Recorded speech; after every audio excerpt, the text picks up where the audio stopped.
All right, and welcome back to your favorite Wednesday night talk show. I'm your host, Dash, and we are here live with a dash of life tonight. We'll be talking with Thomas Golightly. We talked to him a couple months ago, but we're bringing it back. We want to talk about mental health with athletes, mental health in our sports lives today. It's become more prevalent, obviously, after the Olympics. It's always been there, but the Olympics kind of brought more of a light to it in the athletes and what they go through. So when we be talking to Tom tonight about that, but I want to thank everybody for coming out, watching A Dash of Life. Appreciate each and every one of you. Make sure you go out to that channel, hit like, subscribe, hit that notification button. Tell your friends, tell your family, let them know that the best talk show is on Wednesday nights with your host Dash. So we're just going to wait on Tom real quick. He's out in campus of BYU, I am guessing still. So we'll bring him on here momentarily, and we'll be good to go. So if anybody has anything that they want to talk about, or they want to see some subjects that we haven't talked about yet, please feel free to contact me. Let me know. We'll try to get some of those people on. Last couple of shows, we've had some people from comic book writers to professional wrestling referees. So we're stepping outside of our norm to get a new guest on. So again, feel free to let us know if you want to see any.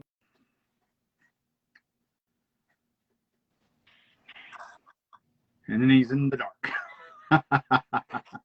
No, I kid. Well, at least I was right. At least you are on the campus of BYU, I am assuming. I am in my office. Yes, we're here on campus. Very good. I don't feel so bad. Welcome back, buddy. Thank you. Thanks for having me again. I appreciate it. Absolutely. Some of the thing, we talked about this last time, you and I, but and like I was telling the audience, it's become a lot more prevalent, and I'm guessing since really come to light since the Olympics with Simone and Naomi and them really coming to forefront. And some of the things I want to get through and talk about is, one, how do we as maybe parents or co-workers or whatever the case may be, what are some of the signs that we can see that this might be happening to our students or our athletes, or what's the case? Yeah, that's a really good question. There are a bunch of kind of signs and symptoms that we can see. I think that the first one, I don't know if this is the first one, but there's kind of a subset that are maybe more visible. One would be they're pulling away a little bit. Like if you see them acting differently and they're engaging with you differently, then that's a big sign. Normally a conscientious worker not coming in, not getting things done, having difficulty concentrating, making kind of here and there excuses of not engaging in a similar way.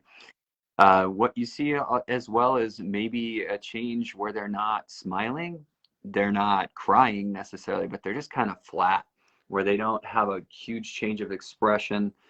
Or those that are maybe struggling with a little more anxiety have a hard time settling on a thought. So you'll see them almost not be able to finish sentences in some ways, and they're just kind of going and going and going and taking over a conversation without being able to interject. Or they're saying something about sleep. One of the first factors that shows up with some of the struggles that I see with my patients is they're not sleeping well, and when you're not sleeping well, you can't cope, you can't do a whole lot of anything, right? And you're more anxious. Just day-to-day life is harder to deal with. And appetite change. If they're like, hey, I'm not getting hungry, you guys go to lunch, I'm gonna stay here, or whatever that is, those are some pretty telltale signs that something's going on. Now, we all have moments of that, right? Like there are times when I don't get hungry, there are times when I don't sleep well. But if you know that you have 6 or 7 kind of worrisome signs, and that's been going on for a couple of weeks, that's when you really know. And it's fine to ask, how are you doing, right? How is life going for you? Are you thinking of hurting yourself? Are you thinking of killing yourself? You're not putting that thought into anyone's mind at that point. They've probably most of the people I've talked to in that spot, they've already considered it. Not that they're down the road and they're going to do it, but it crosses their mind every once in a while. So what is how did the stigma come about that then? Like asking, I've heard it, and it wasn't until I actually dealt with it in the military and things like that. What pushes us away from even asking that is to ask somebody if they're all right. Are you thinking of hurting yourself? Why is there such a stigma with that in the first place? Generally, from my experience, it's because of our own anxiety. We're worried about what we're going to hear. And I even hear this from coaches or trainers or other people that might be working closely with athletes, is they're afraid of the response that they're going to get. And so in order to not feel that anxiety, they just avoid the question. They know they're struggling. They see their observations. But then it's kind of, well, what the hell do I do if they say yes, right? Like I have no idea what that is. And so in order to kind of just keep our life at place, we don't ask the question, because then what? And to be honest, a lot of people don't need you to solve it when you ask that question. It's just let them talk, let them put a voice to it. It is so different to get something outside of you that's been spinning around inside that brain. And all they want to do is be heard. And they realize that they're coming up with a pretty permanent solution to a very temporary problem. Right. And a lot of times that's triggered by just getting outside of themselves a little bit. I've always heard you should never ask somebody that, and it wasn't, like you said, it was, and for me, it was, I dealt with it in the military, and the same information that you just gave was told to me, and I was, for the longest time, I was like, I was told not to, but that makes absolutely 100% sense right there. So during we're talking, and sports and things like that, we were talking, and obviously during the Olympics and things like that, we've heard of Simone Biles and Naomi and them having problems, and then them pulling out, and then you hear the common, I'll say it, the common response was, well, why did they do it if they're so if they're messed up or whatever? And I hate to use that word, but those are a lot of the things that I had heard and seen and written and things of that nature. If they're so messed up, or if they're so crazy, or whatever the case may be, why are they competing? And I kind of know the answer, but I want you to kind of explain it for the audience, because I think a lot of people don't understand why they are still competing. Because is it because they think there's still nothing wrong with them? They think that they can still handle the pressure of what's going on, and then the pressure mounts up. What would you say? There are a lot of reasons. I think it's hard to reduce it to just one, right? Right. But one of the things is, standing on a sideline every week, when you walk into an arena and there's 60,000 people there, that's intense. And that emotion is real, and that intensity kind of creates an anxiety or quasi panic attack like feeling. So when any of these performers enter their arena, they're pretty high at that level. It's really difficult to discern what is the demand on me situationally, and what is maybe an anxiety disorder that I'm not able to manage right now, which can be very, very difficult. Now, we work ahead of time to kind of help them try to create that awareness, but that's not 100% effective. And no treatment is 100% effective. Right. While anxiety is very treatable, there are days, if you think about, and I know many that struggle with anxiety disorders, being a psychologist, and I'm sure you do too, just in everyday life. There are some days when you call your boss and you say, I can't today. I'm taking a sick day, right? And that happens all over the place all the time. What makes it difficult for a world-class gymnast is when that shows up on the largest stage, and that's not controllable, right? Or Naomi Osaka in a Grand Slam tournament. This is something that happens in college sports on the regular. There are people that are out with injury that we don't put mental health reasons necessarily, but I know my colleagues and I are making that screening process very regular. And so there are times when we say, hey, not today. Guess what? You're going to put your body in harm's way. If you're not 100% focused and you go in for that tackle and your head gets in there, your neck gets snapped the wrong way, you're out for a long time. And it's a dangerous sport, if not forever, right? So I applaud those decisions, and want to encourage continuing to work before you get to that spot, so that well ahead of time, not really on the doorstep of a competition when you're making that decision. How does that match up with your answer that you had?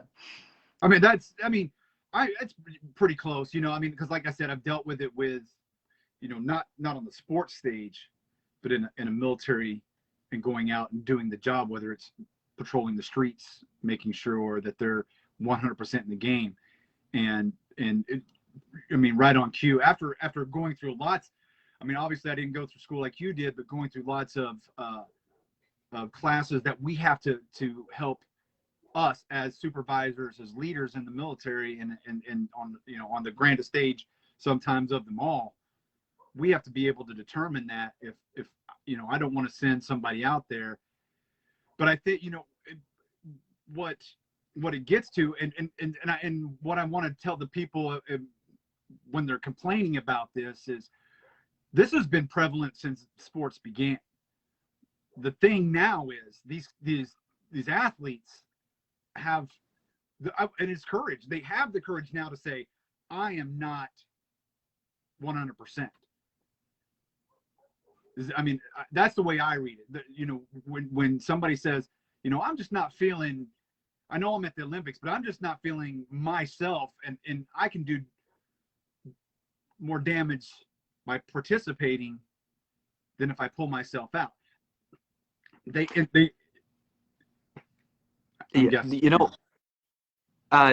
think we're all becoming that way a little bit more, right? We're a little bit more emotionally aware. And because of that, we're able to kind of manage emotion differently. One of the first steps is self-awareness. I know when we were in high school, for example, I wouldn't have even known. I wouldn't have known what to look for in myself. I would have just felt a little off and just kind of kept going through it, put my head down and go. Now, luckily, looking back, I don't think I was in that spot, but now we kind of do know. So awareness is improving, but acceptance is improving, right? Like, it's okay that I'm struggling. I work like everybody else works. They're human. And I think in the sports world, more than anywhere else, we somehow remove that humanity from athletes. And they become some robotic kind of thing that we just expect to show up and perform at their best. And humans don't perform at their peak every day or every time out on the field or on the court. And we don't think that they should struggle with things. It's midterms week at BYU. And I've got to worry about 85 guys getting on an airplane and being okay with their grades, right? And everyone forgets that. It's like, oh no, they're playing Baylor. It's fine. It's like, no, they just took an anatomy test and their things with their girlfriends are kind of struggling. And there's all that stuff that goes on in our lives that we struggle with, but we discount that component. So we're starting to become a little more accepting of those things. And then can we be compassionate? Can we say, hey, I get this, right? I get that you might be struggling. I get, Michael Phelps, after you win all those gold medals, that you would kind of feel a little in the dark about what your life is going to look like afterward. That's really high praise, really high glory. Let's figure out what your life is going to look like after this. And I can be compassionate to that, being young and changing a career, kind of like yourself getting out of the military. That's a hard transition. And how do I transition that identity into something that's going to be meaningful to me? There's a lot of complexity to our athletes, more so than just show up and play ball. Right. So as parents, is that something that, like we talked about, back in high school, I know some parents that would throw a fit if something like that were to happen. So I don't know which parents you're talking about. What is it that we can do for our children then you're talking compassion, but what is it that we can tell our children? What is it? Yeah, I know it's okay, son, or okay, my darling daughter, but what is it, something that we can strive to do better for our children, and not want them not to compete, but to, I understand what you're doing, but you can still compete, or we'll get you back when you're ready. What is it, something we can do like that? I think there's two real important components to this. The first one would be worth, and the second one would be identity. One, the outcome, any outcome, I don't care if it's grades or sport performance or whatever, that is not your worth as an individual. And that is the one thing that I battle maybe the most in my clinical work with student athletes is I'm not a starter. I'm not worth anything to this team. And that is absolutely inaccurate. You were the best player on your high school team. And yeah, you're not on the field right now, but that's not your worth as an individual. You don't live. And if you think about, say, a college football player, right? So you're doing all this work to play in front of a bunch of people 12 times a year. Like 12 times a year for 3 hours. And your whole world exists around that, right? Now think about the logic behind that. So you are much more than any outcome that you can produce. We're worth something as human beings beyond those things. And identity. Can we introduce other things? This is one of the dangers that we've seen. When you and I were playing sport, we didn't have to choose one sport. In fact, we played multiple sports together. Yes. And we didn't have to just go to the one. Now, by the age of 9 or 10, they're saying you better choose football, you better choose basketball, you better choose soccer. And when you spend that much time doing one thing, you run the risk of your identity being formed around that thing. But guess what's always undefeated in sport? Age. Age is always going to win. And it doesn't matter if you have a long pro career or you're done in junior high, sport is going to end. And so wrapping your identity around sport is really dangerous. So what parents can do, one is provide that worth not based on outcome. And the other is to introduce other aspects of identity that are very, very important. If your kid's going to go to college and excel at sport, they're going to do that. They're going to work hard. They're going to have the talent. They're going to get to that spot. You're not going to force that upon anybody by spending money or more time or those things. They're going to, it's kind of lucky. And if they luck into it, then they luck into it. And if not, let's broaden that identity to be much healthier than ones that we typically foreclose on a little early. That's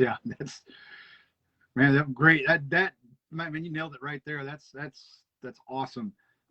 It's like I get paid to do this, right? Yeah, it's something like I don't know if you've read that in a book somewhere, but please let me know. That's I think that's what I like. My wife and I talk about it a lot, especially with our son now. We're getting into football, and we're deciding what position we want to play, and I'm trying to tell him that you might want to be this position, and I will help you with this position, but it may not be what you want, and I don't want you to be down about yourself because of that. I want you to understand there's going to be coaches out there, and there's going to be people out there that know better than you and I do right now, that probably you may not be that starting quarterback. You may just be the tight end or the wide receiver. That just may be what you're going to be. And these are things that I'm trying to get my wife to understand as well, and for her to understand, because now he's in there, she's watching football more, and she's wanting to learn the aspect of what they're thinking and things like that. So I think it's not only important for families, but for other people that are out there watching this to understand that. And I think that we as fans, and maybe I'm wrong, I think we as fans put a lot more on these kids than we probably should. You know what I'm saying? And even as families, we put a lot on these kids than we probably should. My sister from another mother says, as a parent, don't try to relive your sport days or failures through your kids. Exactly. It's too much pressure. And I think that's what I'm getting with that question that I asked you, is I think us as parents, and I've caught myself at times. I mean, I've done it where I'm like, we're playing soccer and I'm like, oh, no, you're not, and I catch myself doing that, but I try to be better at it. And, and my dad love my dad. He was a great man, but there were times where I came off that sideline and it was right in there in my ear about what I did and didn't do, I should say. So, what is that something that we need to just? It's hard to empathize. Is it empathy, or what is it that we need as a parent to just kind of step back? Well, it's funny that you asked this question. I actually just taped a segment for that TV show that I do every once in a while. I just taped it this morning, and it's essentially how do we not lose it at a sporting event when our kids are playing, right? Yeah. And what you'd be surprised to learn, I don't think most people are trying to relive glory days through their children.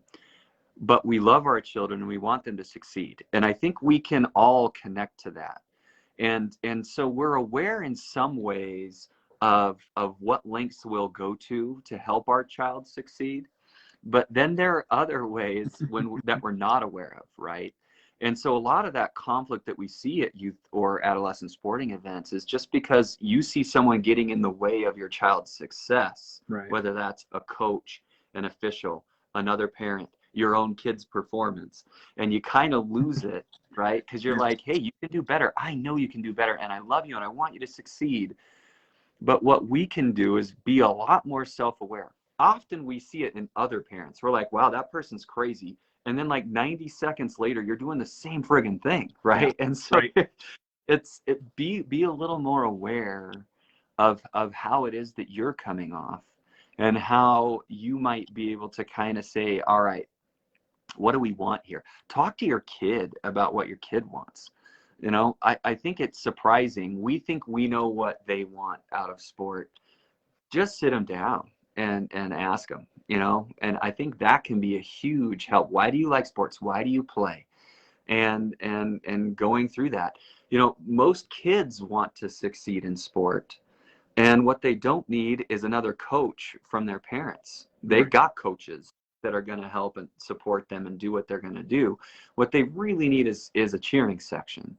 And if we can give them a cheering section, that builds confidence. If we can help them manage their anxiety about performance, that's going to help them build confidence. If we help them see the people that are like them that are succeeding, like you were saying, what's, showing them the ins and outs of the position, that's going to provide confidence. And as parents, we can really introduce that to our younger and even, growing, developing kids. Great. But that answers a lot of questions. And it's just, like I said, just hearing and seeing people, I guess as I'm older now, probably a few years ago, I might have kind of been like the same thing. But after being in the military and seeing what our soldiers and airmen and sailors go through and being able to translate that over onto the sporting field, there's not much difference in it as far as the anxiety that builds up in them. It's still, and so I think now I have a better respect for those athletes as far as going out there and it's we're not out there. It's like I'm talking, like we talked about on one of my sports shows where they're booing certain players and we're not out there. We're definitely not out. We're not in Spencer Rattler's shoes when he's out there under duress. We're not in Tom Brady's shoes when he's out there just making at 43, 44 years old, making miraculous plays.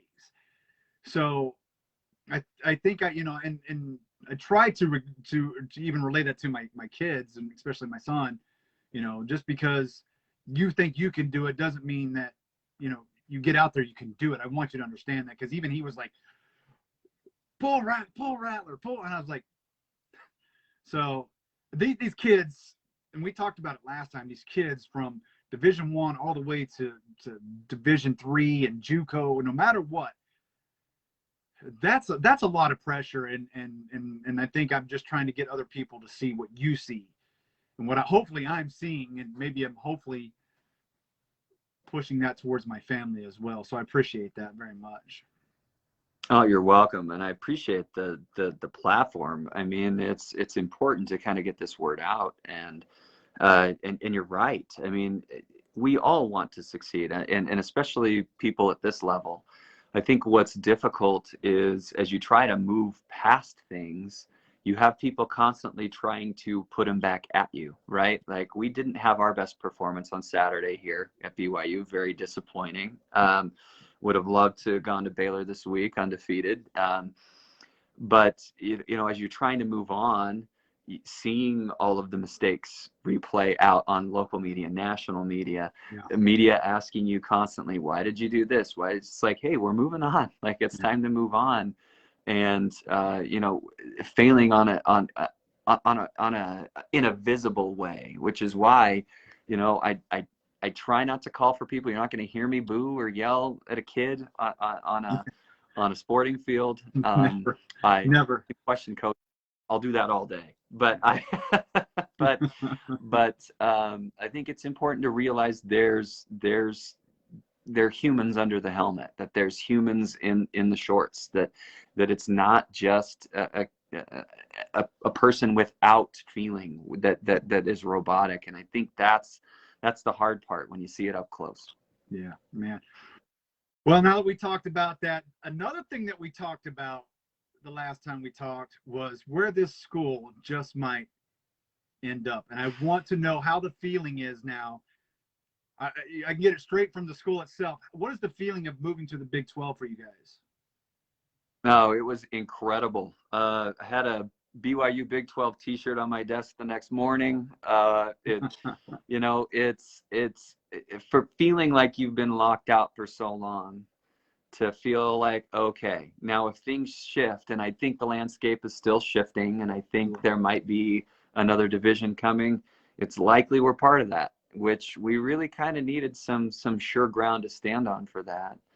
But also, I think about the longevity. BYU has been on the national scene for a long time, and almost all of my colleagues that texted me that morning were like, I can't believe you guys weren't in one already.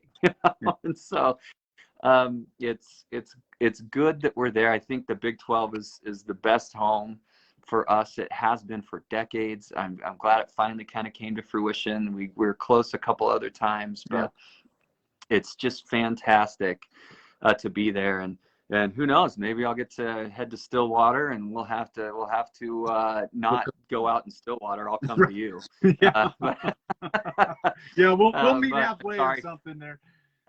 Sorry to all my Cowboy friends there. Yeah, I actually don't live too far away from Stillwater, to be honest. But no, it's just, and it's amazing. And when I do my sports shows, I tell these other fans from from the OSU fans and the Texas and the Texas Tech fans, that this is a team that's going to come in and they're going to compete immediately. This is not, Cincinnati's coming in, BYU is coming in, UCF's coming in. These are teams that are going to compete right away with these guys, and I think that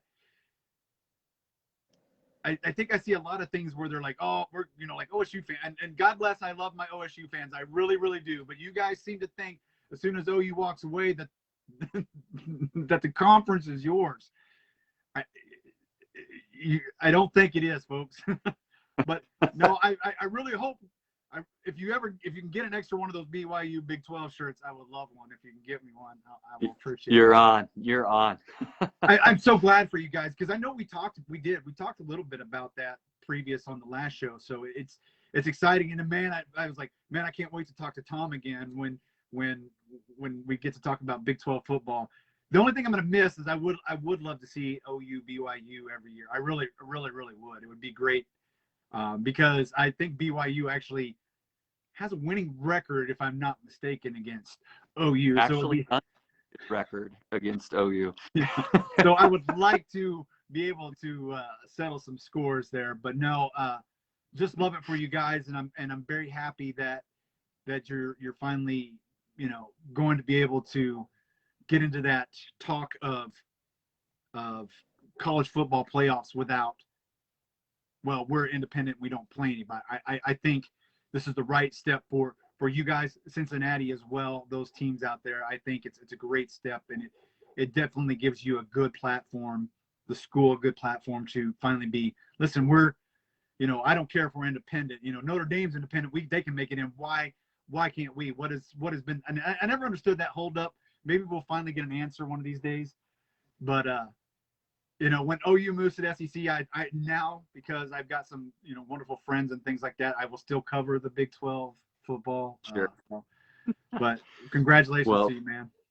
Thank you. We're excited to compete, and we think we stack up pretty well, and we know that in recent years we've really been able to improve our depth and those things, which is really where it stands apart from those autonomy Power 5 schools and non schools. But we're thrilled, and I think it's going to be fun. We're going to miss both OU and Texas, though. We have winning records against both of them, Yes, so we're pretty sad about them leaving, but that's okay. We're going to be okay, and we're thrilled with the opportunity we're given. OSU coincidentally is undefeated against us, so they're 1-0. So it was in the 70s. It was a long time ago, if I remember correctly. I was trying to do my homework before we got on. I knew that's why I kind of brought up that whole OU thing with getting a little bit of revenge, if you will, against BYU, because I do know you guys have a winning record against them. So, but man, it's fantastic, and again, it's exciting. It'll be, like I said, I mean, I may actually even go to Stillwater to get to see some BYU games. It would be great to actually see some of those games. So I won't wear orange. I will still wear red, and I might actually wear some blue and white there. I might have to put on some BYU. I'll hook you up. All right. You go, I'll hook you up. So that's, and it's not just in the footballs and the basketballs. We're excited really to compete in all the sports. I think we stack up pretty well in the Olympic sports as well, and it's going to be a fun transition for all of us, and that's what makes me most excited. Now I know you don't have an N on this, but what's the word on when it will happen? The transition? Yeah. I don't know. I've been so locked into what's going on this year. I have to admit, my focus is on getting kids ready for Baylor, and soccer's got a big game this weekend, and baseball's in fall ball, and everything's going on. It's volleyball. We're also nationally ranked in women's volleyball. Yes, so I mean, there's a lot of stuff going on now. I let the higher pay scale worry about that transition, and I just do my job, and I'll show up where I need to show up. I just thought if there's any of the higher ups watching, I was just trying to slip it in. Don't get mad at him. I'm just trying to figure this out. No, that's great. And if you do get down this way for a game, you're always welcome here to stop by, and we'll go have a dinner or something like that, buddy. Absolutely. It'll be on me, though. You have to let me pay. I don't know if I'm going to argue that right now. I might not argue that on live TV. When we get in real person. No argument needed. No, it's on me. All right. Well, I appreciate you so much. We're going to get you back for more shows. This is just a great platform to talk to about these things, and the more people I feel like know what's going on, I think they'll have a better idea down the road of how to treat people. But I appreciate you. Thanks for buying my book. This is not no cheesy plug, but I want to thank you for buying my book, and I appreciate you so much, brother. Hey, appreciate you too. Happy to do it, and I can't wait to read it. It's going to come on Saturday, so hopefully we'll get into it next week. Yeah, maybe pass on some of that information to your. No, I'm kidding. Don't pass on your plate. No, of course, if it's useful, I got this. So I appreciate you. We'll get you back, buddy. Have a great night. All right. And we'll see All right. Take care now. All right. Bye now. All right, ladies and gentlemen, that was Thomas Golightly talking about sports, mental health, the kids these days. I think it's very important, and he brought up some wonderful ways to approach it. Don't be afraid to ask if somebody's in trouble. Don't be afraid to ask if somebody's going to do something to themselves. Listen to them, hear them, know them, and just it's just a great way to feel about with other people. So I thank you for coming out on Wednesday night, giving me your time. It was always wonderful to see you guys out. Peyton, love you. Thank you for all the wonderful questions and all the wonderful statements tonight. Just remember what I say every week. Take care of one another, love one another, and I'll see you next Wednesday.